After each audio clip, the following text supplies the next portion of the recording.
আজ শেয়ার করতে যাচ্ছি মাত্র 2টি উপকরণ দিয়ে একদম নতুন একটি নাস্তার রেসিপি। এই নাস্তাটি তৈরি করতে এক ফোঁটা তেলও লাগবে না। বাইরে থেকে হালকা, ভেতর থেকে নরম, স্পঞ্জের মতো ফোলা আর খেতে দারুণ মজাদার। উপকরণ খুবই সহজ, তৈরির পদ্ধতিও একদম ঝামেলাহীন। তাই শুরু থেকে শেষ পর্যন্ত ভিডিওটি দেখুন, একটিও ধাপ মিস করবেন না। চলুন আর দেরি না করে রেসিপি তৈরি করা শুরু করি। একটি পাত্রের মধ্যে আমি 1 কাপ পরিমাণ ময়দা নিয়ে নিলাম আর এখন দিয়ে দিচ্ছি 1/3 কাপের মতো সুজি। এবার এখানে দিয়ে দিচ্ছি ইস্ট হাফ চা চামচ পরিমাণ, লবণ দিয়ে দিলাম 1 চা চামচের 3 ভাগের 1 ভাগ, চিনি দিয়ে দিচ্ছি 2 চা চামচ পরিমাণ।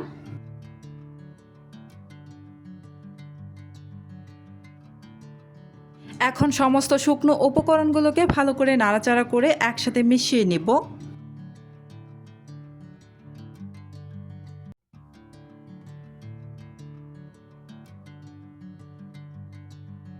ভালো করে মিশিয়ে নেওয়া হয়ে গিয়েছে। এবার এখানে হালকা কুসুম গরম পানি অল্প অল্প করে দিয়ে একটা ব্যাটার বানিয়ে নিব। খুবই একদম ঘন করে ব্যাটারটা তৈরি করে নিতে হবে, পাতলা করে ব্যাটারটা তৈরি করা যাবে না, ঘন করে ব্যাটারটা তৈরি করে নেবেন।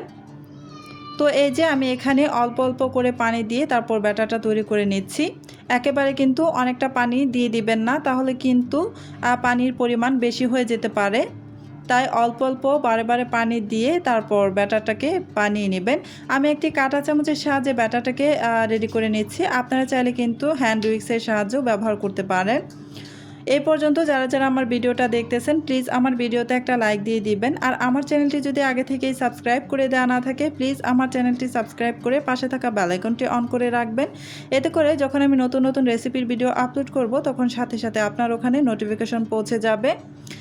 ব্যাটারটা আমার তৈরি করে নেওয়া হয়ে গিয়েছে, তাই ঢাকনা দিয়ে ঢেকে প্রায় 1 ঘন্টার মতো আমি রেস্টে রেখে দিয়েছিলাম। এই 1 ঘন্টা রেস্টে রাখার ফলে এই ব্যাটারটা কিন্তু ফুলে 3 গুণ বেড়ে গিয়েছে। আপনারা দেখে নিশ্চয়ই বুঝতেই পারছেন আগের তুলনায় ব্যাটারটাকে ফুলে একদম 3 গুণ বেড়ে গিয়েছে। এবার একটি চামচের সাহায্যে নেড়ে চেড়ে এই ব্যাটারের ফোলা ভাবটা আমি কমিয়ে নিচ্ছি, মানে ব্যাটারে অসংখ্য বাতাস, এই বাতাসটাকে আমি নাড়াচাড়া করে বের করে নিচ্ছি।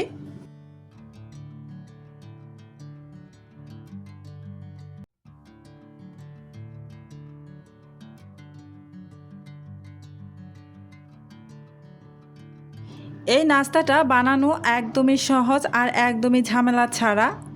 আপনারা দেখে নিশ্চয়ই বুঝতেই পারতেছেন। তো এই নাস্তাটা খেতে খুবই মজার, বাচ্চা থেকে বড় সকলেই ভীষণ পছন্দ করবে। তো আপনারা চাইলে এই নাস্তাটা বাচ্চাদের টিফিনে অথবা সকালের নাস্তায়, বিকেলের নাস্তায় যে কোনো সময় এটা খেতে পারেন।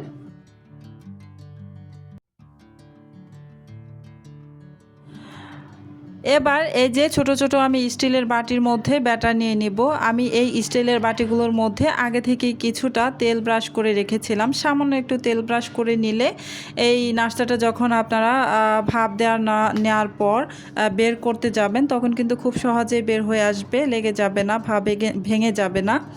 তো আমি এখানে 3টি বাটির মধ্যে ব্যাটার নিয়ে নিচ্ছি। তবে হাফ বাটি পরিমাণ কিন্তু ব্যাটার নিয়ে নেবেন, একদম ব্যাটারটা ভরে নেবেন না। এই নাস্তাটা কিন্তু ভাপানোর পর কিন্তু অনেকটাই ফুলে যাবে। তো এই যে বাটির মধ্যে আমি ব্যাটারটা নিয়ে নিয়েছি আর এই বাটিগুলোকে আমি আলতো হাতে একটু ট্যাপ করে নিচ্ছি, এতে করে ব্যাটারটা খুব ভালোভাবে সেট হয়ে যাবে। আমি আগে থেকেই চুলায় একটা পাত্রের মধ্যে বেশ খানিকটা পানি বলক উঠিয়ে রেখেছি আর এই যে উপরে এখন একটি স্ট্রেনার বসিয়ে দিলাম। এবার এই স্ট্রেনারের উপরে আমি ওই যে ব্যাটারের বাটিগুলোকে বসিয়ে দিব। তো মিডিয়াম আঁচে রেখে আমি এগুলোকে ভাপিয়ে নিব। তো এবার আমি ঢাকনা দিয়ে ঢেকে তারপর প্রায় 6 মিনিট বা 7 মিনিটের মতো রেখে দিলেই কিন্তু এটা খুব সুন্দরভাবে হয়ে যাবে। তো ঢেকে আমি প্রায় 6 মিনিটের মতো রেখে দিব। ফিরে আসছি 6 মিনিট পর।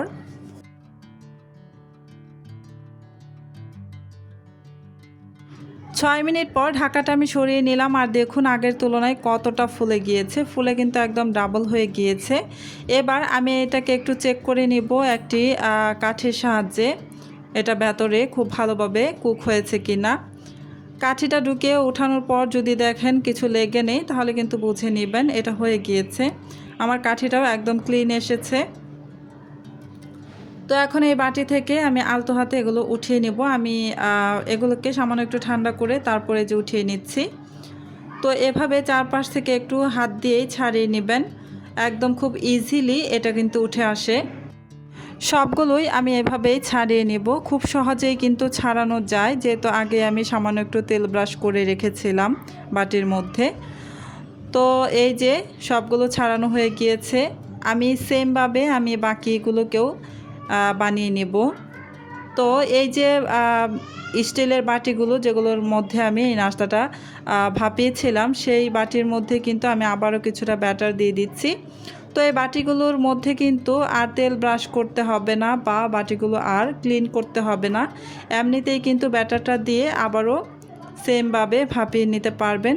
তারপরও কিন্তু খুব সহজেই উঠে আসবে, একদম লেগে যাবে না, ভেঙেও যাবে না।